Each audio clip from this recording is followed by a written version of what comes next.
সকলে বলুন তো কে কে পুরী ধামে গিয়েছেন? ওমা, পুরী ধামে যদি গিয়ে থাকেন বা যান, দেখবেন পুরী ধামের কয়েকটি অলৌকিক ঘটনা রয়েছে। তাই আজকে আমরা যে লীলাটি আস্বাদন করব, আজকে আমাদের লীলার বিষয়বস্তু পুরী ধামের জয় জগন্নাথের সৃষ্টি কথা। নিতাই গৌর প্রেমানন্দে হরি বল হরি বল। মাগো, দেখবেন অনেক দেব দেবতাকে আমরা দর্শন করেছি, দেখবেন সবার থেকে ভিন্ন, সবার থেকে আলাদা হলো এই জগন্নাথ, তাই না মা? দেখবেন সকল মূর্তি কি সুন্দর মাটি অন্যান্য জিনিস দিয়ে নির্মিত করা হয়, কিন্তু মাগো পুরীর জগন্নাথ মন্দির কি দিয়ে তৈরি হয়েছে? মূর্তি কি দিয়ে তৈরি হয়েছে? কাষ্ঠ দিয়ে, কাঠ দিয়ে। তা মাগো, এই পুরী ধামের যারা গিয়েছেন তারা দেখেছেন, ওখানকার কিছু অলৌকিক ঘটনা আপনাদের বলি। দেখবেন পুরী ধামে যে জগন্নাথ মন্দির রয়েছে, খুব বৃহৎ একটা মন্দির। একটা কথা বলুন, এই যে বাড়িটির ছায়া অপর দিকে পড়ে তো, কিন্তু মাগো যদি পুরী ধামে গিয়ে থাকেন, দেখবেন পুরী ধামের ছায়া মানে মন্দিরের ছায়া কোনো দিকে পড়ে না। শুধু তাই নয়, আপনারা যদি পুরী ধাম গিয়ে থাকেন, যখন আপনারা সিংহদ্বারে প্রবেশ করবেন, তারপরে দেখবেন বাইরের কোনো শব্দ ভেতরে প্রবেশ করছে না, বাইরের কোনো শব্দ শোনা যাচ্ছে না। মাগো, বাইরেতে এত বড় একটা সমুদ্র রয়েছে, আমরা বাড়ির ভিতরে থাকলে বাড়ির বাইরে যদি কেউ কথা বলে শুনতে পাই, কিন্তু এত বড় সমুদ্রের ধ্বনি শোনা যাচ্ছে না। কেন বলুন তো? কারণ ভগ্নী সুভদ্রা দাদাকে বলেছিল, দাদা এই জগন্নাথ মন্দিরের সর্ব সময় যেন শান্তি বিরাজ করে। তাই দেখবেন যারা গিয়েছেন বা যাবেন, লক্ষ্য করবেন ওখানে প্রবেশ করবার পর কোনো বাইরের ধ্বনি শোনা যাবে না। দেখবেন পুরী ধামে কোথাও কোনো নদী আছে? যারা গিয়েছেন, নদী আছে মা? নদী নেই, সমুদ্র রয়েছে। কিন্তু মাগো, এখানে একটা অলৌকিক ব্যাপার হলো, পুরীর জগন্নাথ মন্দিরের ভেতরে যেখানে রান্নাঘর রয়েছে, সেই রন্ধনশালা একটি নদী প্রবাহিত হয়েছে। শুধু তাই নয়, আমরা রন্ধন করলে দেখবেন আমরা তো একটা পাত্রে রন্ধন করি, ওখানে পাত্রের উপর পাত্র বসিয়ে রন্ধন করা হয়। এবার বলুন মা, আপনি যেটা নিচে রেখেছেন, সবার নিচে রয়েছে, সে তো আগে গরম হয়ে যাবে, আগে রন্ধন হয়ে যাবে, তাই তো? কিন্তু ওখানে এটা হয় না। হয় কি, যেটা সবার আগে দেয়া হয়েছে, সবার ওপরে আছে, তার রন্ধনটাই সবার আগেই হবে।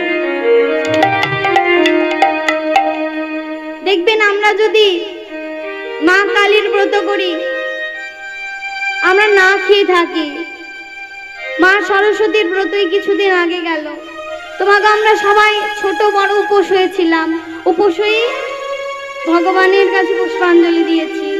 কিন্তু মাগো, জগন্নাথ মন্দিরে যদি কেউ যান, দেখবেন ওখানে সবাই সেবা করবার পর ভগবানের পূজা যায়।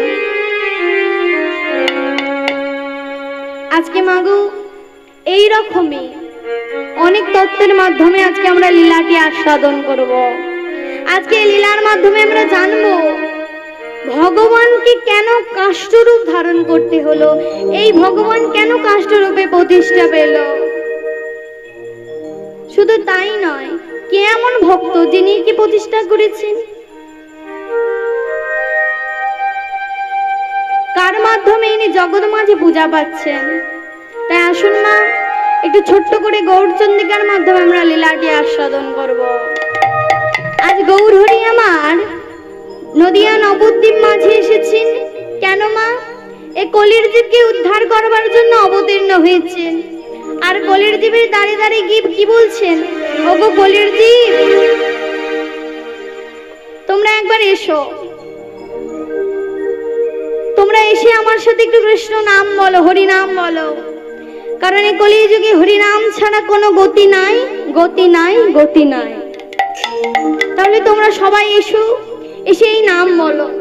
কিন্তু মাগো আমরা এতটাই অধম, আজকে যে নাম শোনার জন্য আমরা দূর দূরান্ত থেকে এসেছি, সেই দিন নিমাইকে আমরা দূর দূর করে বার করে দিয়েছিলাম। নিমাই কিন্তু হার মানে নিমা। নিমাই কি করেছিল? ভক্তদের চরণ দোকানে জড়িয়ে ধরেছিল। ওগো কলির জীব, তোমরা একটু কৃষ্ণ নাম বলো। ওগো কলির জীব, তোমরা একটু হরি নাম বলো। যে বলতে চাইনি তাকেও বলিয়েছে, যে বলেছে তাকেও বলিয়েছে। নদিয়া নবদ্বীপ মাঝে নামের জোয়ার লেগে গেছে। ভগবান চিন্তা করলেন যে কোনো কাজ করার জন্য একটি নির্দিষ্ট স্থান প্রয়োজন হয়, একটা স্থানের প্রয়োজন হয় তো, জায়গার প্রয়োজন হয় তো বাবা। দেখবেন মা, আমরা সর্বত্র ওই ঠাকুর ঘর করতে পারি না। একটা নির্দিষ্ট জায়গা থাকে যেখানে এটি হবে। ভগবান চিন্তা করলেন আমিও কোন এক ভক্তের গৃহে কীর্তন করব যেখানে সবাই আসবে। এবার বলবেন না, নিমাই কি বাড়িতে করতে পারতো না? বাড়িতে কি জায়গা ছিল না? জায়গা ছিল। আচ্ছা মা বলুন তো, আজকে যদি আমি বাড়িতে কীর্তন করতাম, আপনারা সবাই যেতেন?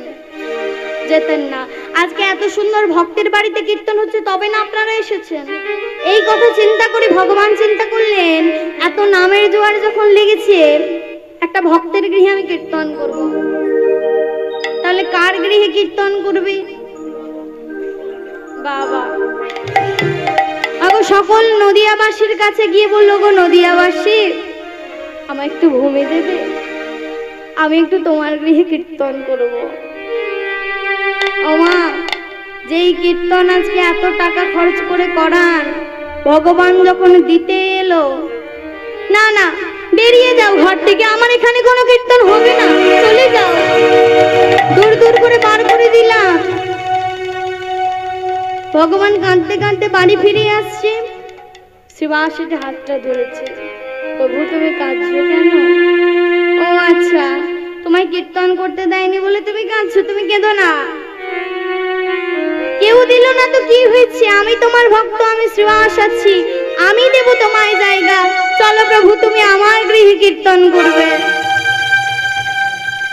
মাগো, আজকে ভক্তবৃন্দকে সাথে লইয়ে শ্রীবাস সঙ্গিনার মাঝে আমার গৌরহরি কীর্তন করছে। কেমন হয়েছে সেই ভাব? গৌরাঙ্গ প্রীতি খানি কহনে না যায়, পুরাবের ভাবে প্রভু আমার, প্রভু মৃদু মৃদু ওই না পুরাবের ভাব গোড়ায় আমার, মৃদু মৃদু গৌরহরি আমার নিজ ভাব প্রকাশ করছেন। আর ভক্তবৃন্দ কি বলছে? গৌরহরি একবার নাচো তো, একবার নাচো তো, নাচো তো গো, নাচো তো গো, নাচো তো একবার, নাচো তো, নাচো তো গো, নাচো তো গো, নাচো তো একবার, নাচো তো, নাচো তো গো, নাচো তো গো, একবার নাচো তো, একবার নাচো তো, নাচো তো গো, নাচো তো গো।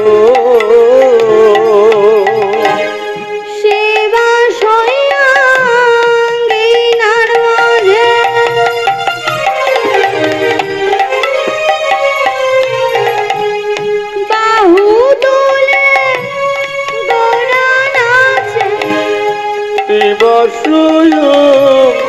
গণমাঝে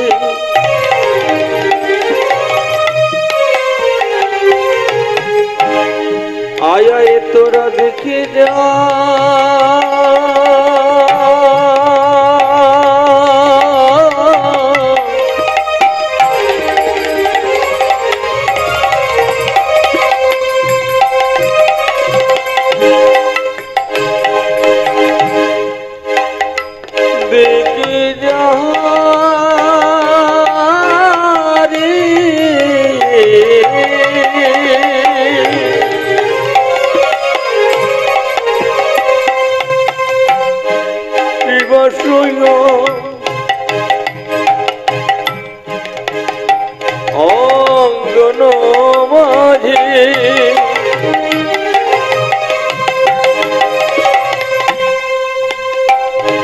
আমার গোরা নিচে যা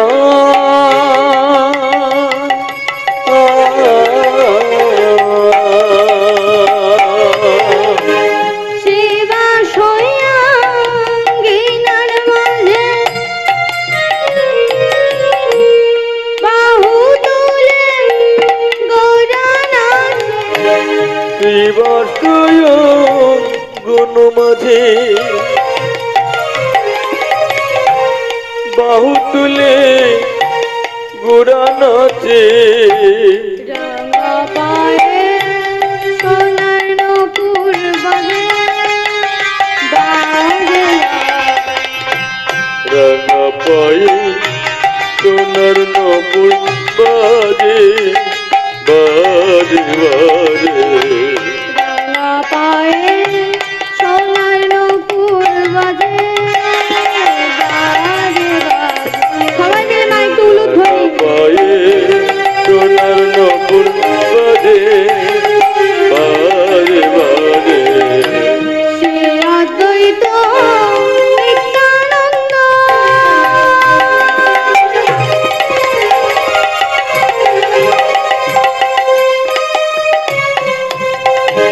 শ্রীবাস গদাধর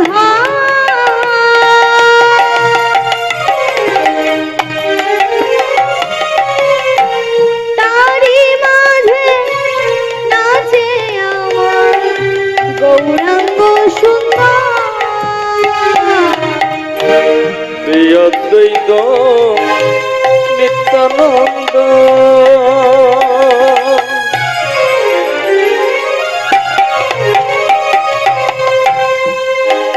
ওই না শ্রীবাস গদা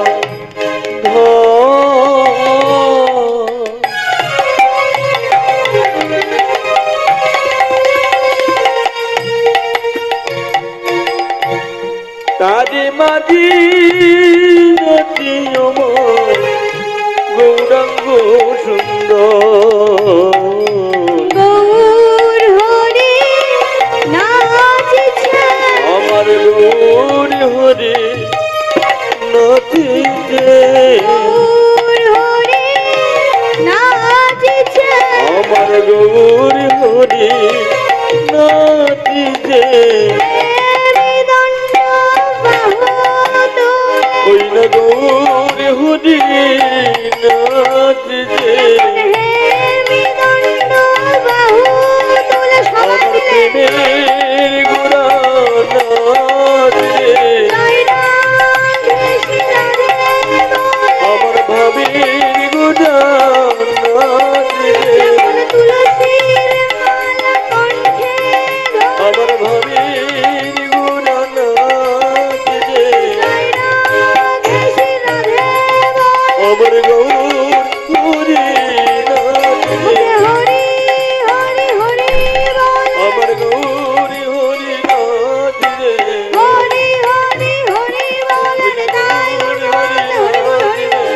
হরি হরি হরি বল গৌর হরি নাচে গৌর হরি নাচে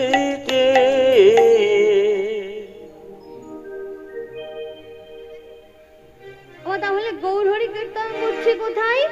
শ্রীবাস সাঙ্গিনার মাঝে। গৌর হরি চিন্তা করলেন এবার আমাকে একটু সন্ন্যাস ধর্ম নিতে হবে। তাই মা গো, মার অনুমতি নিয়ে গৌরহরি চলে গেলেন কোথায়? কাঞ্চননগরে কেশব ভারতীয় আশ্রমে কৃষ্ণ মন্ত্রে দীক্ষা নিলেন। দীক্ষা নিয়ে পুনরায় দাদার অনুরোধে ফিরে এলেন কোথায়? শ্রী অদ্বৈত আচার্যের গৃহে। এই খবর পৌঁছে গেল কোথায়? নদিয়ায় শচী ঠাকুরানীর কাছে। শচী মা আমার শেষবারের মতন ছেলেকে দর্শন করতে এসেছে। খোকা, মা তুমি ভালো আছো? খোকা আমি ভালো আছি, তুই কেমন আছিস খোকা? মা আমি ভালো আছি। খোকা রে, তুই তো আর আমাদের সাথে থাকবি না বল? মা আমি তো সন্ন্যাসী হয়েছি। সন্ন্যাসী ধর্ম না গৃহকর্ম করবা। আমি তো তোমাদের সাথে থাকতে পারবো না মা। খোকা রে, সবার কথা ছেড়ে দিলাম, তুই একবার বৌমার কথা ভাবলি না? মা আমি সন্ন্যাসী, আমার কোনো স্ত্রী হতে পারে না, আমার কোনো সংসার থাকতে পারে না, আমার সংসার কর্ম করা আমার কাজ না মা। বেশ খোকা, সন্ন্যাসী তো হয়ে গেলি, আমি তোকে কিছু আর বলবো না। মা শেষবারের বছর যখন ফিরে এসেছি, শেষবারের মতন যখন তোমার কাছে এসেছে তোমার ছেলে, তোমার সন্তান, আমি তোমার কাছে কিছু চাই। খোকা রে, বল না খোকা, তুই আমার কাছে কি চাই? মা তুমি আমায় অনুমতি দাও, আমি তোমার অনুমতিতে বৃন্দাবনে যেতে চাই। না খোকা, না না খোকা, আমি তোকে এই অনুমতি দেব না। আমি মা হয়ে তোকে এই অনুমতি দিতে পারবো না খোকা। মা তুমি যদি না এই অনুমতি দিতে পারো, তাহলে তো আমার সন্ন্যাস ধর্ম নেওয়াটা বৃথা হয়ে যাবে মা। খোকা রে, বৃন্দাবন যে অনেক দূরের পথ। না খোকা, তোকে আমি বৃন্দাবনে যেতে দেব না। খোকা তুই যদি একান্তই আমাদের ছেড়ে দূরে চলে যেতে চাস, তুই যদি চাস অন্য কোথাও গিয়ে থাকতে, তাহলে তোকে আমি কোথায় যেতে বলবো জানিস খোকা? তুই যা খোকা, তুই গিয়ে ওই নীলাচলে থাক। কেন জানিস খোকা? তবে শোন, নীলাচল নবদ্বীপ হলো দুই ভাই, হলো দুই ভাই। তুমি বাছা নীলাচলে করো আদি ঠাই। তুমি বাছা নীলাচলে করো আজ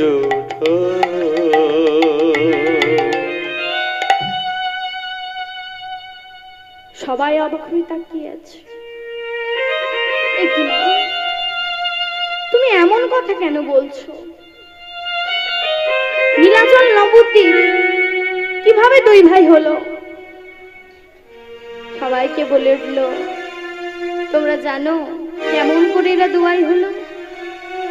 কারণ মাগো, তৎকালীন সময় নবদ্বীপ থেকে নীলাচলে মানুষ এত যাতায়াত করত, দেখে মনে হতো এক ভাইয়ের সাথে সাক্ষাৎ করতে যাচ্ছে। তাই তো আমি বলেছি, বেশ মা, আমি যদি ওখানে গিয়ে থাকি তোমার শান্তি হবে? হ্যাঁ খোকা, বেশ মা, আমি তোমার অনুমতিতে কথা দিলাম, আমি বৃন্দাবন যাব না, আমি যাব নীলাচল।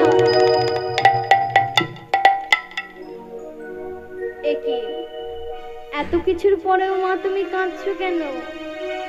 তোমার শর্ত মেনে নিয়েছি, তোমার সব দাবি মেনে নিয়েছি, তারপরেও তুমি কাঁদছো কেন? খোকা রে, আমি তো মা। খোকা, আমি যদি না তোকে ভাত বেড়ে দিতাম, তুই বলতিস তোর খেয়ে হতো না, তোর উদর পরিপূর্ণ হতো না। তুই তো চলে যাবি খোকা, বল না খোকা, সেখানে তোকে কে ভাত বেড়ে দেবে? বল না খোকা, তোকে সেখানে কে খাইয়ে দেবে? ও মা, এই জন্য তুমি কাঁদছো খোকা? একজন মায়ের কি যন্ত্রণা, একজন মায়ের কি কষ্ট তুই বুঝবি না রে খোকা? ভক্তমন্ডলী, ভক্তিমতী মায়েরা এবং বাবারা, আজকে যে মায়েরা উপস্থিত হয়েছে সে মায়েরা বোঝে, সে মায়েরা জানে একটা সন্তানের জন্ম দেওয়া কতটা কঠিন। মাগো, আমরা ছেলে মেয়েরা রাগের বশে বাবা মাকে কত কটু কথা বলি, কত খারাপ কথা বলে দিই, কিন্তু জানেন মা, একজন মা মারা যাবার পরেও চিন্তা করে তার ছেলেটা কোথায় আছে, তার সন্তানটা ঠিক আছে তো। আজকে নিমায়ের মা কাঁদছে কেন? ছেলে চলে যাচ্ছে, এর যে বিরহ বেদনা, ছেলে কাঁদছে না মা কাঁদছে।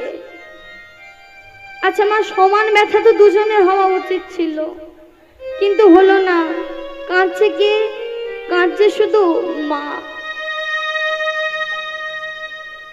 একটা দৃষ্টান্ত শুনবেন মা, আপনারা তো মা, আর আজকাল বর্তমান যুগে মা বাবার কি অবস্থা আপনারা হয়তো সকলেই জানেন। একটা ছোট দৃষ্টান্ত দিয়ে বলি, মানে হলে বুঝতে পারবেন না। মাগো, একজন মেয়ের যখন বিবাহ হয়, বিয়ের পরে যদি না কোনো মেয়ে মা হতে পারে, দেখবেন আমরা পাড়া প্রতিবেশী বাড়ির লোক মেয়েটাকে কত কটু কথা বলি, না জানতে কত যন্ত্রণা, কত ব্যথা দিয়ে থাকি, কত আঘাত করে ফেলি। কিন্তু মাগো, সবকিছুই ভগবানের হাতে, আমরা চাইলেও কিচ্ছুটি করতে পারবো না। ভগবান আমাদের যেমন ভাবে পরিচালনা করবে আমরা ঠিক তেমনটাই করতে পারবো।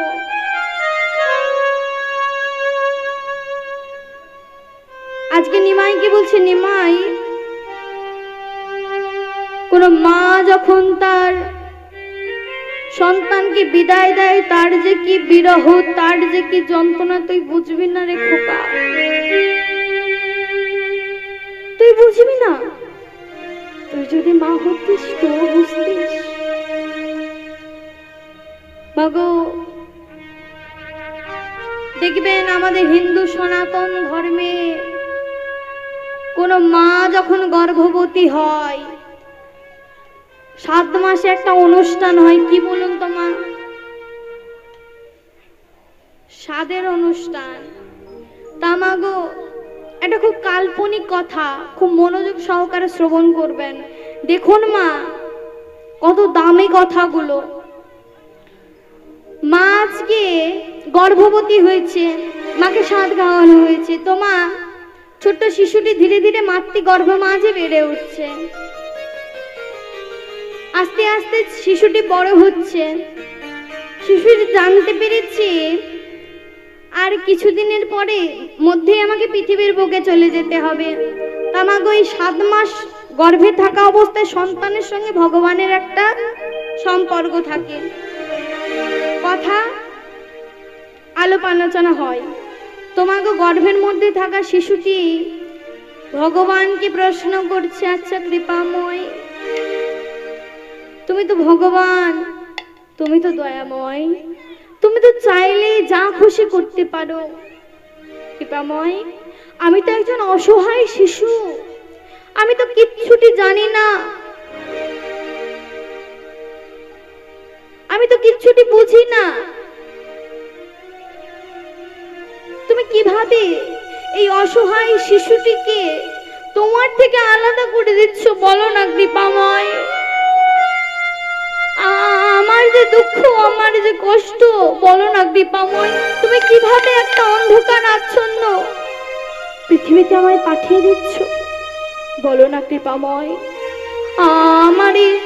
আমার মতন এই অসহায় শিশুর দায়িত্ব কে নেবে? ভগবান মুচকি হেসে উত্তর দিচ্ছে, শিশু তুমি চিন্তা করো না, তোমাকে পাবার জন্য আজকে দীর্ঘ 10 মাস অপেক্ষা করেছে। তোমার দেবদূত তোমার দায়িত্ব নেবে। নিতাই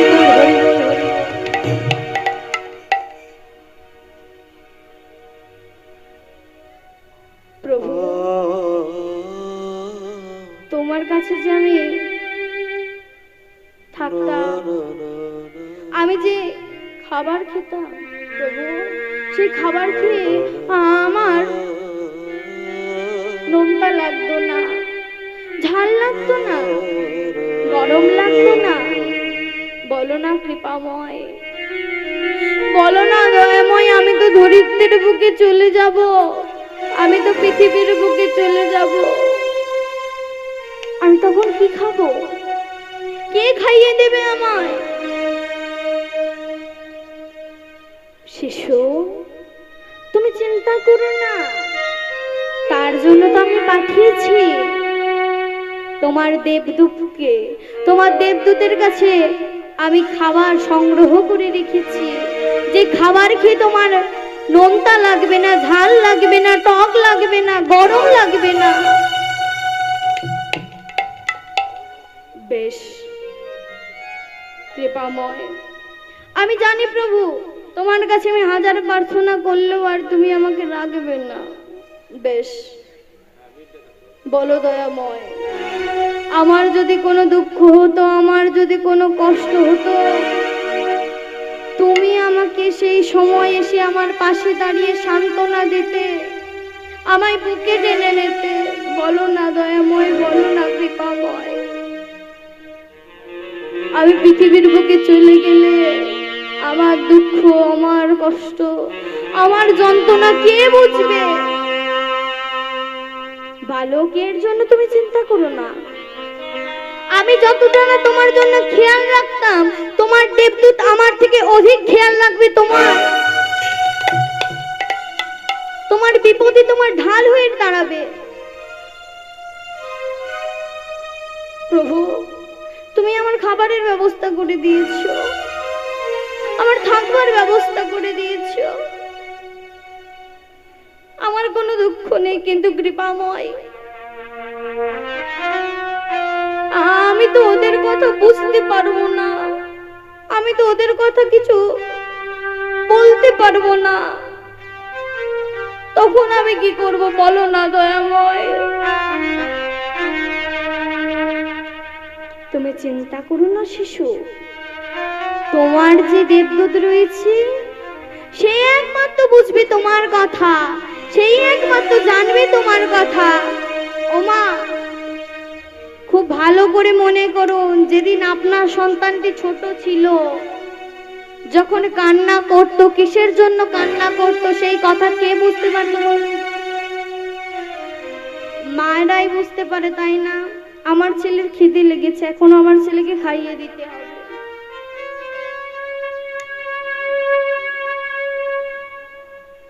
প্রভু তুমি আমার খাবার ব্যবস্থাটাও করে দিয়েছো, কিন্তু কৃপাময় আমারই তোমায় ছেড়ে যেতে ইচ্ছে করছে না। দয়াময়, আমি যে তোমায় ছেড়ে চলে গেলে আর কোনোদিনই তোমার কাছে ফিরে আসতে পারবো না। বলো না দয়াময়, সেদিন আমার কি হবে? বালক তুমি চিন্তা করো না, তোমার মা শিখিয়ে দেবে তুমি কেমন করে আমার কাছে ফিরে আসবে। বেশ প্রভু, বেশ এত কিছু তো বলে দিলে, বলো না দয়াময় এই দেবদূতরা আসলে কে? বালক, সেই দেবদূত হলো তোমার গর্ভধারিণী মা। ভক্তমণ্ডলী, ভক্তিমতী মায়ের এবং বাবারা একটু মনোযোগ সহকারে শুনুন। ভগবান কিন্তু কোনো বাবার মুখ দেখে সন্তানের জন্ম দেন না, কোনো ঠাকুমার মুখ দেখে জন্ম দেন না। জন্ম দিয়েছেন কার জন্য, কার আশায়, কার ভরসায়?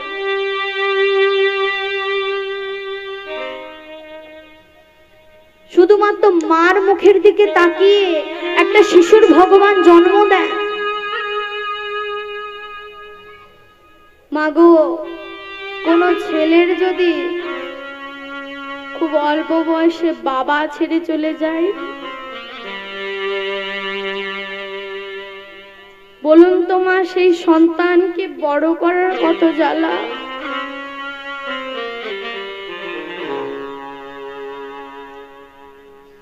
জানেন মা, যতদিন যে জিনিসটা আমাদের কাছে থাকে তার মূল্য আমরা বুঝতে পারি না। একজন ছোট্ট ছেলের যখন বাবা মারা যায়, মা চিন্তা করে ছেলেটাকে আমার মানুষের মতো মানুষ করতে হবে, আমার ছেলেটাকে উচ্চ শিক্ষায় শিক্ষিত করতে হবে।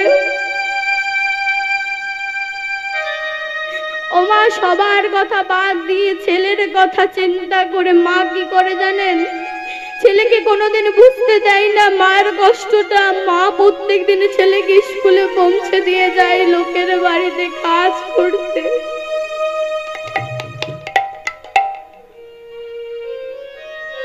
প্রত্যেকদিন লোকের বাড়িতে গিয়ে ঝিয়ের কাজ করে, আর যেই টাকাটা পায় ছেলের স্কুলে জমা দেয়। দেখতে দেখতে মা ছেলে আজকে বড় হয়েছে, উচ্চ শিক্ষায় শিক্ষিত হয়ে চাকরি পেয়েছে। মাগো, আমাদের যদি সন্তান থাকে, আমাদের ছেলে যদি বড় হয়, আমাদের আশা জাগে না মা, নিজের ছেলের সাথে একটা সুন্দরী বৌমা নিয়ে আসবো। তোমাকে বৃদ্ধা মা চিন্তা করছে, আমি আগে ঝিয়ের কাজ করেছি, এখন তো আমার কোনো অভাব নাই, তা আমি আমার ছেলের জন্য এমন একটা বৌমা নিয়ে আসবো যেন গোটা পাড়ার লোক তার দিকে তাকিয়ে থাকে। ছেলেকে গিয়ে বলছে, খোকা, মা আজকালকার দিন জানেন তো, আপনাকে যেতে হবে না, আপনার ছেলে মেয়ে নিয়ে চলে আসবে। তা মা কি করেছে, ছেলেকে গিয়ে বলছে, খোকা রে, আমার মনে বড় আশা জেগেছে, আমাদের বাড়ির সদস্য একটু বাড়িয়ে নিতে হবে। বলি, খোকা, তোর কি তেমন কেউ জানাশোনা আছে? মা, তুমি কি বলছো এইসব? না মা, তোমার যাকে পছন্দ তুমি তার সাথে আমার বিয়ে দিও। মা চিন্তা করছে, আহা, আজ আমার কি সৌভাগ্য, এমন ছেলে কজন পায়। বর্তমান যুগে এমন ছেলে পাওয়া দুষ্কর ব্যাপার মা। তামাগো, ছেলের জন্য একটা সুপাত্রী দেখেছে, বিবাহ বন্ধনে আবদ্ধ করেছে, বেশ সুন্দর ভাবে জীবন যাচ্ছে। কিন্তু মাগো, মায়ের জীবনটা পাল্টে গেল। কিরকম জানেন? আজকে ছেলের বিয়ে হয়েছে বলে মায়ের ওই ছোট্ট ঘরটায় ছেলে আর উকি মেরে দেখে না মা কি করছে, দেখে না মা কেমন আছে। এদিকে বউ বলে উঠলেই যে, শোনো, তোমার মার তো বয়স হয়েছে, বৃদ্ধা হয়ে গেছে, তোমার মাকে এবার এক কাজ করো, পাশের বাড়ি তপনদা, তার মাকে যেখানে দেখিয়েছিস তুমিও রেখে আসো।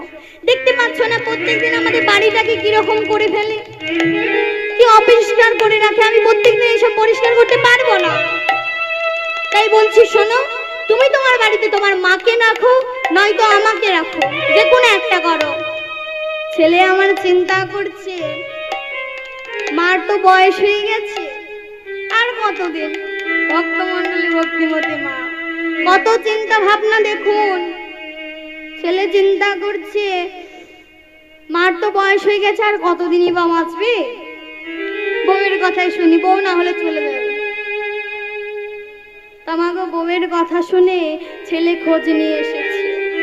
খোঁজ নিয়ে এসে চিৎকার করে ডাক দিয়েছে, মা মা। মা আজকে সকালবেলায় ঠাকুর ঘরে বসে বসে কাঁদছে। একি যেই ছেলেটা আজকে সমাস আমার সাথে কথা বলেনি, যেই ছেলেটা অফিস যাবার আগে একবার হলো মাকে এসে খুঁজছো, মাকে খুঁজে তারপরে বেরোতো, সে বিয়ের পরে আমাকে একবার ডাকেনি, ভালো করে কথা পর্যন্ত বলেনি, আজকে তার কি প্রয়োজন হয়েছে? দেখবেন মা, মায়ের মনে যতটাই রাগ থাকুন না কেন, ছেলেকে যদি একবার কাছে পেয়ে যায় সব রাগ সব অভিমান ভুলে যায়। আপনারা তো মা আপনারাই বলুন না, ছেলে কিছু ভুল করলে কতক্ষণ রাগ করে থাকবেন? একদিন পারবেন, দুদিন পারবেন, 3 দিনের দিন কি পারবেন বুকে টেনে নেবে? তামাগো মা চিন্তা করছে কি হলো ছেলেটার আমার। ছুটতে ছুটতে বেরিয়ে এসে বলছে, খোকা কি হয়েছে, কি হয়েছে বল না খোকা। মা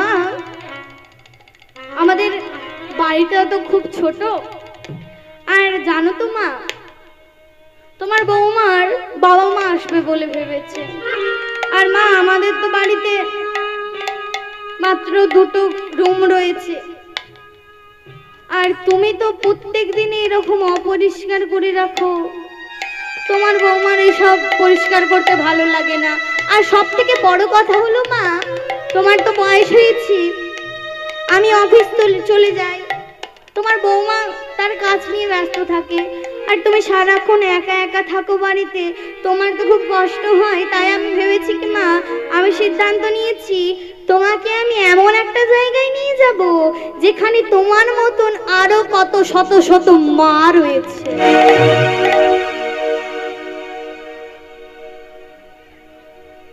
মার আর বুঝতে বাকি থাকলো না।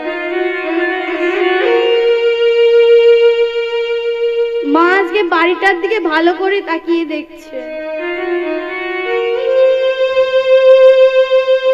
চল খোকা, মা তোমার জিনিসপত্রগুলো, তার আর কোনো প্রয়োজন নেই, এই তো আমার পরনে তোর বাবার দেওয়া একটা শাড়ি রয়েছে, আমার আর কিছু লাগবে না। মাগো এই জগতে যারা মেয়ে না, যারা মা, যার স্বামী নাই তার পৃথিবীতে কেউ নাই, জানেন তো? তার জীবনটার আর কোনো মূল্য নাই। বলছে খোকারে আমায় কিছু দিতে হবে না, এই যে আমার পরনে তোর বাবার দেওয়া সেই 25 বছর আগের একটা শাড়ি রয়েছে। জানিস খোকা, এই শাড়িটা না আমি খুব যত্ন করে তুলে রেখেছিলাম, আর জানিস খোকা আজকে আমি এটা বের করেছি। জানিস খোকা, আমি তোর বাবার স্মৃতিটাকে বোঝাই রাখবার জন্য এই শাড়িটাকে কোনোদিন পরিনি, কিন্তু আজকে আমার গোবিন্দ সেবা দেবার জন্য আমি বের করেছি খোকা। কিছু লাগবে না, চল খোকা। ছেলে আজকে মাকে নিয়ে গিয়ে বলছে, মা ও মা ওঠো। মা দাঁড়িয়ে চিন্তা করছে, খোকা রে এতদিন হলো গাড়িটা কিনেছিস, কোনোদিন বললে না মা একটু উঠে বসো। ঠিক আছে, ছেলে বলেছে মা উঠে বসেছে। মাকে একটা বড় বাড়ির সামনে গিয়ে ছেলেটা গাড়িটা থামিয়ে দিয়েছে। মা আজ গাড়ি থেকে নেমে দাঁড়িয়েছে, মাকে বলছে, মা এখানে থাকতে তোমার কোনো অসুবিধা হবে না। খোকা রে, খোকা, কে বুঝুক আর না বুঝুক, তুই আর বৌমা আমার জন্য অনেক বুঝেছিস, জানিস তো? হ্যাঁ রে খোকা, অত বড় রাজ অট্টালিকায় থাকা তো আমার কোনোদিন অভ্যাস ছিল না। কারণ আজ থেকে ঠিক 20টা বছর আগে তোর বাবা আমায় ছেড়ে চলে গেছে। আর জানিস খোকা, যে কথাটা আমি তোকে কোনোদিন বলতে চাইনি, আমি তোকে কোনোদিন বলিও নি আর ভাবিও না যে বলবো, কিন্তু আজকে বলছি। জানিস খোকা, আমি তোকে যখন প্রত্যেকদিন স্কুল থেকে দিয়ে আমি কাজ করতে যেতাম না, ভাবতাম আমার ছেলেটাও একদিন মানুষের মতন মানুষ হবে, আমার ছেলেটাও একদিন এরকম রাজ অট্টালিকা বানাবে। খোকা রে, আমার স্বপ্ন পূরণ হয়েছে খোকা। কি হচ্ছে? আমার আমার সেই বাড়িতে জায়গা হয়নি, এতে কোনো আমার দুঃখ নেই খোকা। খোকা রে, একটা কথা বলবো, বলো মা। তুই সাবধানে বাড়ি ফিরে দে। ও মা, একজন মেয়ে যখন মা হয়, একবার বিচার করে দেখুন তো সেই গর্ভ যন্ত্রণাটা কিরকম।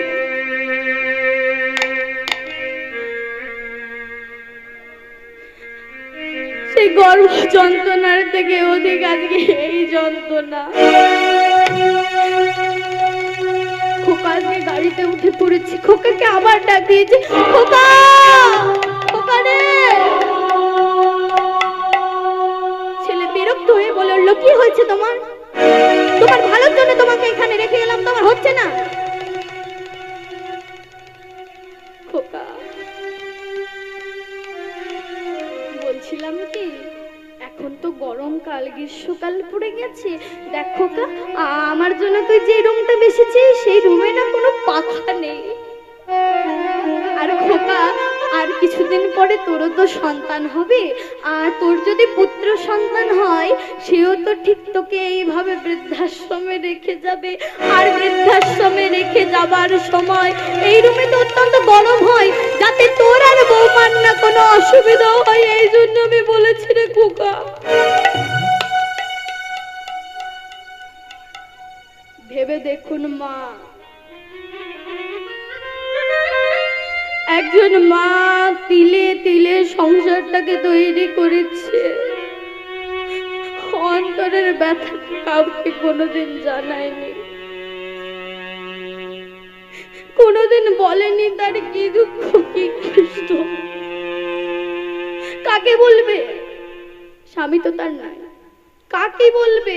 কে শুনবে তার কথা? সেই রাজ অট্টালিকা থেকে ছেলে যখন বৃদ্ধাশ্রমে রেখে যাচ্ছে, মা আজকে ছেলের মুখপানে যে অজন নয়নে কাঁদছে, খোকা রে, খোকা। কিন্তু মা গো, যে ছেলের জন্য মা এত কিছু করলো, যে ছেলের জন্য মা আজকে বাড়িতে বাড়িতে কাজ করলো, সেই ছেলের প্রয়োজন হলো না এখন মার দিকে তাকিয়ে দেখি মা কি করছে। মা গো, মা বাবা হলো আমাদের বোঝা। আমরা হরিবাসরে আসি, কীর্তন শুনি, কিচ্ছু করার লাগবে না, কিচ্ছু প্রয়োজন নেই বাবা। হরিনাম শোনা তো অনেক কষ্টের কাজ, কীর্তন শ্রবণ করতে এলে হাঁটু মুড়ে বসতে হবে, ব্যথা লাগে না পায়ে, তিলক সেবা করতে হবে, এত কিচ্ছু করতে হবে না। মাগো, বাড়িতে থাকা দুজন দেবতাকে একটু সেবা করুন। মা বাবা আপনার থেকে কিচ্ছুটি চায় না, তারা চায় না আপনি তাকে দামি দামি শাড়ি কিনে দিন, তারা চায় না রাজভোগ খাওয়ার, তারা চায় না। আর মাগো, আমরা অধম সন্তানরা দিও না। দেখবেন একটা বিদেশি কুকুর আমরা 20,000 টাকা দিয়ে কিনে নিয়ে এসে তার জন্য প্রত্যেকদিন 5,000 টাকা করে খাবার দিতে পারি, কিন্তু বাবা মার জন্য এক মুঠো ভাত দিতে গেলে আমাদের সমস্যা, বাড়িতে অশান্তি, কত ঝগড়া। এই তো আমাদের সংস্কৃতি বাবা, এই তো আমাদের সমাজ। কিন্তু একটা বিষয় মাথায় রাখবেন মা, কাউকে কিছু বলার আগে এতটুকুই বলবেন যতটুকু আপনি নিজে সহ্য করতে পারবেন।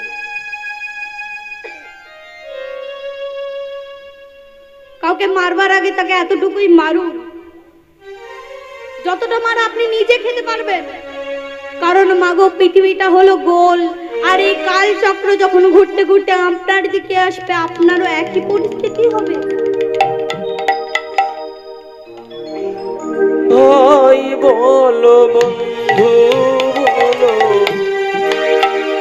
এরা কেউ তো কারো না, দুদিনের আসা যাওয়া পথে পরিচয়। তাই বলো বন্ধু বলো, কেউ তো কারো না, দুদিনের আসা যাওয়া পথে পরিচয়। সবই ছতা ববে, সবই ছতা ববে, সবই ছতা ববে, সবই ছতা। দিদি রে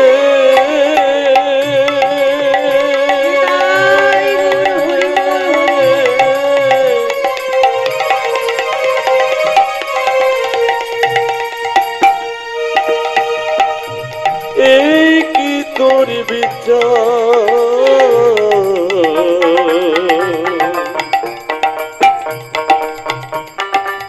পরে যে আপন হয়, আপন হয় পর। এই কি তোর বিচার বিধি, এই কি তোর বিচার বিধি, এই কি তোর বিচার।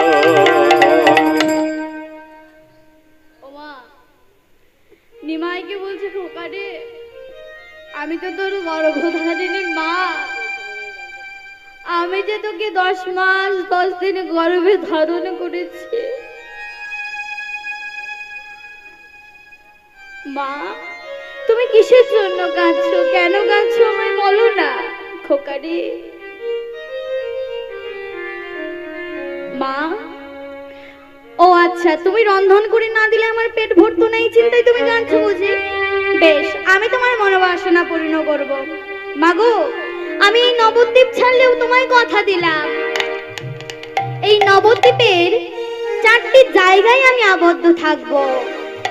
কোথায় কোথায় কি বললেন দেখুন মা। সচি মায়ের রন্ধনে, শ্রীবাসের রঙ্গনে, রাঘবের ভবনে, নিত্যানন্দের নরতনে। তাই গুরু প্রেমানন্দে হরি বল হরি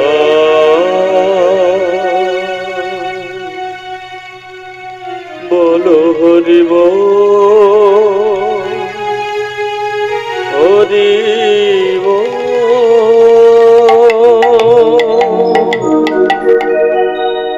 কোথায় কোথায় আবদ্ধ থাকবার কথা বললেন?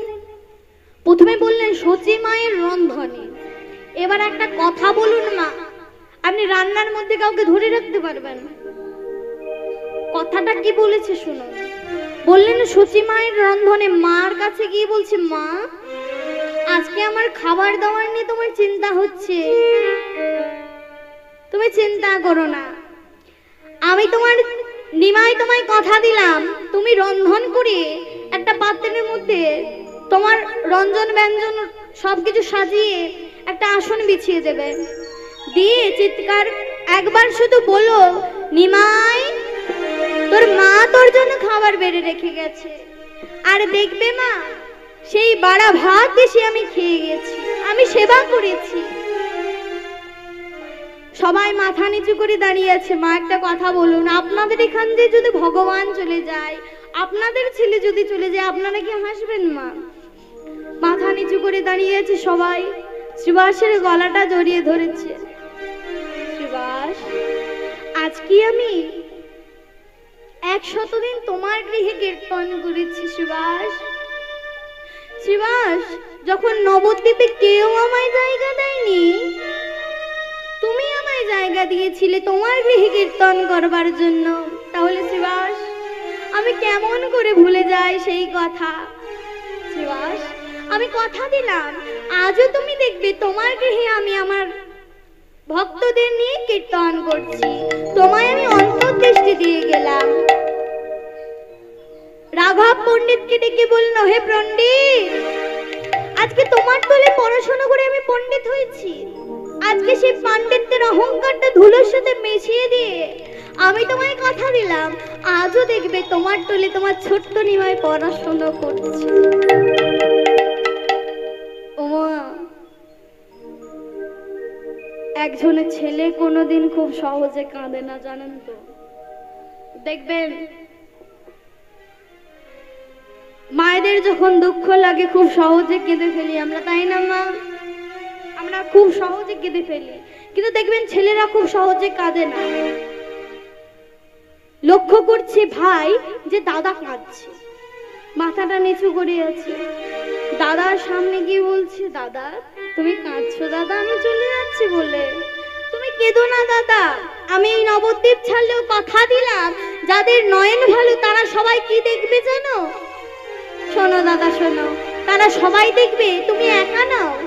একই সাথে আমরা যে প্রভার সময় কীর্তন করতে করতে যেতাম নদীর পাড়ে, একই ভাবে যাব। কেমন করে জানো দাদা?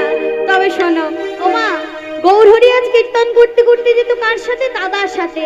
আমরাও যাবো তো সবাই মিলে, আজকে যাবেন তো সবাই মিলে? একসাথে করো তালি দিয়ে। কেমন করে বলছে শোনো দাদা, কি দেখবে ভক্তবৃন্দ? কি দেখবে বল ভাই? ভজ গৌরাঙ্গ কহ গৌরাঙ্গ লহ গৌরাঙ্গের নাম নে। সবাই মিলে ভজ গৌরাঙ্গ কহ গৌরাঙ্গ লহ গৌরাঙ্গের নাম রে।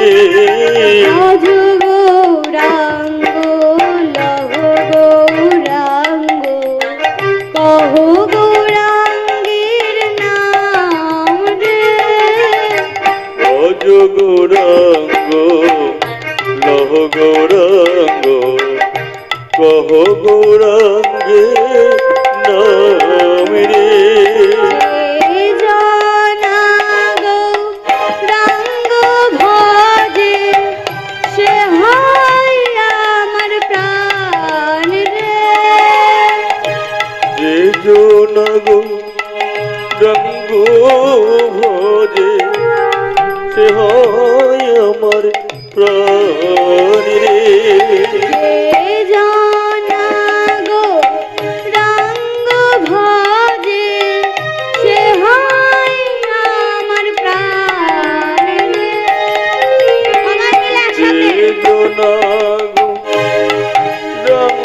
ভজে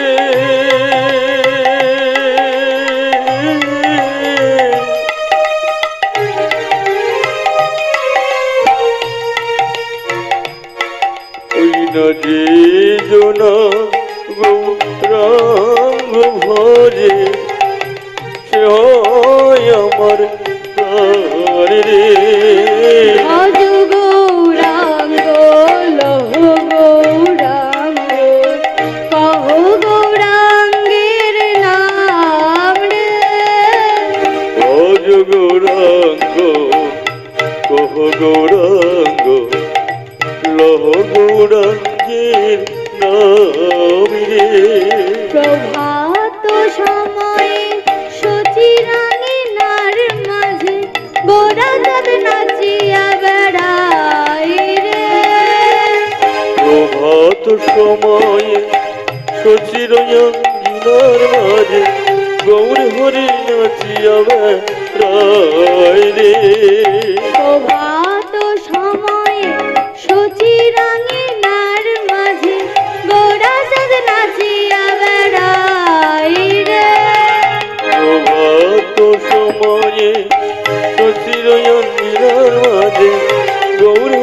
নাচিয়াবে রায় রে ভজ গৌরাঙ্গ লহ গৌরাঙ্গ কহ গৌরাঙ্গের নাম রে ভজ গৌরাঙ্গ কহ গৌরাঙ্গ লহ গৌরাঙ্গের নাম রে। ওমা এবার সচি ঠাকুরানীকে বলে উঠলো, মা এবার তুমি আমায় বিদায় দাও, এবার তো আমায় যেতে হবে। বেশ খোকা যা। মাকে প্রণাম করে চলে যাচ্ছে। এবার মাগো নিমাই তো কৃষ্ণ মন্ত্রে দীক্ষা নিয়েছে, ভক্তরাও সবাই নিয়েছে। তা মা আপনারা সবাই দীক্ষা নিয়েছেন তো? দেখি দুটি বাহু তুলুন, দীক্ষা কে কে নিয়েছেন? বাহ বাহ বাহ, খুব সুন্দর। তা মায়েরা অনেকে এখানে হরিবাসরে এসেছেন, তুলসী কাষ্ঠের মালা পরেননি। কি মা লজ্জা লাগে মালা পরতে? গলা কিটকে ও মা। আচ্ছা, যারা পরেননি খুব ভালো করেছেন, তাদের জন্য একটা সুখবর আছে। আচ্ছা, যারা পড়েছেন কেন পড়েছেন? ও বাবা, তুলসী কাষ্ঠের মালা তো পড়েছেন, কেন পড়েছেন বলুন? বেড়া দিতে হবে। বাবা, সুন্দর উত্তর। আচ্ছা, মায়েরা কেন পড়েছে? এর বদলে বাবা যখন বাবা একটা উপহার দেবে সোনার চেন, সেটাও তো করতে পারতেন। তুলসী কাষ্ঠের মালা কেন পড়েছে কেন জানেন মা? তবে শুনুন। মাগো, একে দেখছেন তো, খুব দুষ্টু ছেলে, জানেন তো? মানে কুকুর দেখলে ওর কি সমস্যা আমার মাথায় ঢোকে না, কারোরই মাথায় ঢোকে না। ও মারতে শুরু করে দেয়, যার বাড়িতে দেখে তাকেই গিয়ে মারে। তোমার বেশ কিছুদিন আগে আমরা এক জায়গায় কীর্তন করতে গেছি, বেশ বড় ঘর, দুতলা, মার্বেল পাথর বসানো রয়েছে, বাড়ির দেওয়ালে লেখা আছে কুকুর হইতে সাবধান। তামা ও যাকেই দেখে তাকেই মারে। এবার যে বাড়িতে থাকতে দেওয়া হয়েছে সেখানে একটা কুকুর ঘোরাঘুরি করছিল। ও কি করেছে, ওর হাতে লাঠি ছিল, লাঠি দিয়ে মেরেছে এক ঘা। আর যেই না মেরেছে সে তো চিৎকার করছে। তার মালিক এসে হাজির, কে মারলো কে মারলো, আর সেখানে নাই। এবার ওনার কাছে গিয়ে বলছে এবার কি হবে? আমি তো জানতাম না এবার কি হবে। এবার মাগো, এতদিন কুকুরগুলোকে মারতে কোনো সমস্যা হতো না, আজকে মারতে সমস্যা হলো কেন? কারণ মাগো, কুকুরটার গলায় একটা বেল্ট ছিল। দেখবেন যে কুকুরের গলায় বেল্ট রয়েছে, তাকে আপনি মারতে যাবেন, দেখবেন তার মালিক এসে হাজির, ঝগড়া মারামারি অনেক কিছু হয়ে যাবে। রাস্তার কুকুরকে মারবেন, কেউ কিছু বলবে না। মাগো, তার মানে আমরা হলাম তার দাস। এই মালা পরে থাকলে কেউ মারবার আগেও দুবার চিন্তা করবে। যার কেউ নেই, মালা থাকলে তার একজন মালিক রয়েছে। আর কি উপকার পাবো মালা পরে? ওই জন্য তো মালা বললাম, আর কি উপকার পাবো? হ্যাঁ, কোনোদিন বর্জ্যপাত হবে না। আর কি উপকার আছে মা? ও মা, যখন বাবা দেখবেন বাইরে থেকে আসবে, বিদেশ থেকে আসবে, সুন্দর একটা সোনার চেন এনে দিয়েছে, এই নাও, এটা আমি তোমার জন্য নিয়ে এসেছি, পরে রাস্তায় বেরোবেন, আপনার ভয় থাকবে ওটা ছিনতাই হয়ে যেতে পারে, ওটার জন্য আপনার প্রাণ চলে যেতে পারে, আপনি মারাও যেতে পারেন, তার গ্যারান্টি কেউ দিতে পারবে না। কিন্তু মাগো, আপনি যদি আমার গোবিন্দের মালাটি ধারণ করেন কণ্ঠে, হাত তো দেবেই না। আবার দেখবেন মা, এমনও তো অনেক ব্যক্তি রয়েছে যাদের এহ জগতে কেউ নাই, ছিল, তারা পরিত্যাগ করে চলে গিয়েছে, অন্যত্র স্থানে গিয়ে মৃত্যু হয়েছে, তাহলে তাদেরকে সৎকার্য হবে না? মারা গিয়েছে, তাদের দাহ হবে না, তাদের কি কাজ হবে না? হবে মা। কারা করবেন জানেন? তারাই করবে যারা হলো বৈষ্ণব।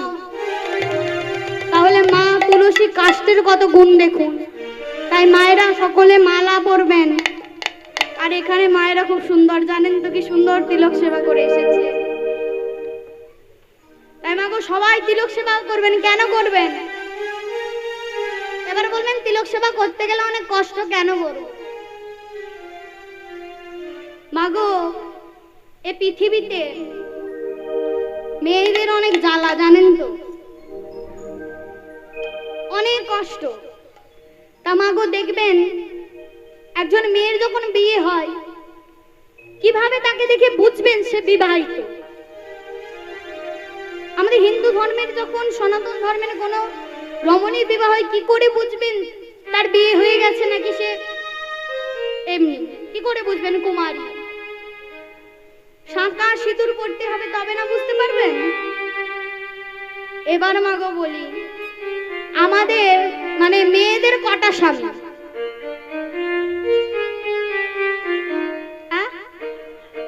বাবা, মেয়েদের হলো 5টা স্বামী। কি কি? শাঁখা সিঁদুর আর শাশুড়ি মা হাতে একটা কি দিয়ে দেয়, নোয়া না কি বলে, নোয়া। আর একটা হলো স্বামী, 4টে হয়ে গেল। আর একজন কি?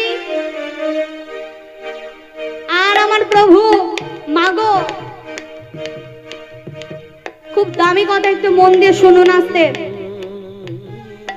দেখবেন একজন মেয়ের যখন বিবাহ হয়, আস্তে করো একটু, একজন মেয়ের যখন বিবাহ হয় দেখবেন তার স্বামী তাকে শাঁখা সিঁদুর দিয়ে নিয়ে যায়, তাই না? খুব সুন্দর ভাবে একজন মেয়েকে কোণের বেশে নিয়ে যাওয়া হয় শ্বশুর বাড়িতে। কিন্তু মাগো, এই স্বামী যখন কোনো মেয়েকে ছেড়ে চলে যায়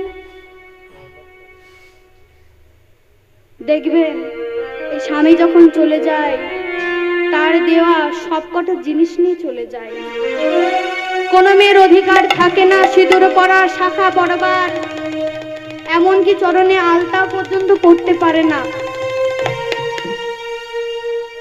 স্বামী মারা গেলে 4টে স্বামী চলে যায়, কিন্তু একটা স্বামী থাকে, কে জানেন?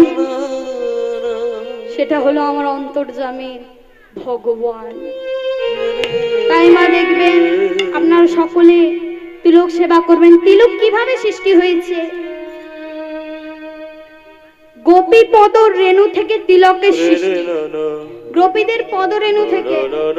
এবার বলবেন না গোপী কারা? কোন রমণীরা গোপী হতে পারেন না। গোপী হলো তারাই যারা গোপনে কৃষ্ণ ভজনা করে। তাহলে মা দীক্ষা নিয়েছেন, বেশ, তোমরা আপনারা সবাই নেবেন, যারা নেননি অবশ্যই নেবেন। আর তুলসী গাছের মালাটা অবশ্যই ধারণ করবেন, কারণ মা গো, আমরা কীর্তন আসরে আসি কিছু শিখবার জন্য, কিছু জানবার জন্য। কারণ দেখবেন মা, আমরা যখন কেউ পড়াশোনা করি, ক্লাস 11 থেকে ভাগ হয়ে যায় সায়েন্স, আর্টস, কমার্স। এবার দেখবেন মা, কেউ যদি আর্টস নিয়ে পড়াশোনা করে, একটা সাবজেক্ট থাকে রাষ্ট্রবিজ্ঞান। যে রাষ্ট্রবিজ্ঞান আপনি যদি পড়েন, আজকের এই সমাজের রাষ্ট্র রাজনৈতিক ব্যবস্থার ওটা সম্পূর্ণ আলাদা, আপনি একটুকু মিল খুঁজে পাবেন না। রাষ্ট্রবিজ্ঞানের মাধ্যমে আপনি তার বাহ্যিক আচরণকে নিয়ন্ত্রণ করতে পারবেন, কিন্তু ভেতরের না। তাই মা আপনারা চাইলেই করতে পারবেন, কেউ আপনাদের জোর করে কিছু করাতে পারবেন না। যদি ইচ্ছে হয় তবেই আমরা কিন্তু করব। তাহলে মা আজকে ভক্তবৃন্দকে সাথে নিয়ে চলেছি কোথায়? জগন্নাথ ধামে। কেমন করে চলেছি মা? সবাই মিলে যাবেন তো জগন্নাথ ধামে? দেখি বাহু তুলুন। জগন্নাথ ধামে চলেছি। কেমন করে যাচ্ছে জগন্নাথ ধামে? আজকে গৌরহরি আমার ব্রজের ভাবে বিবাহিত হয়ে কি মনে করছে? সকল ভক্তকে মনে করছে ব্রজ রমণী। তাই কি বলছে? চলো গো ব্রজ রমণী বৃন্দাবনে যাই, চলো গো ব্রজ রমণী বৃন্দাবনে যাই, চলো গো ব্রজ রমণী বৃন্দাবনে যাই, চলো গো ব্রজ রমণী বৃন্দাবনে যাই। বৃন্দাবনে রাধা শোনে, ওই না বৃন্দাবনে রাধার শোনে, বৃন্দাবনে রাধা শোনে, ওই না বৃন্দাবনে রাধার শোনে। মিলেছে আজ শ্যামরায়, চলো গো ব্রজ রমণী বৃন্দাবনে যাই, চলো গো ব্রজ রমণী বৃন্দাবনে যাই, চলো গো ব্রজ রমণী বৃন্দাবনে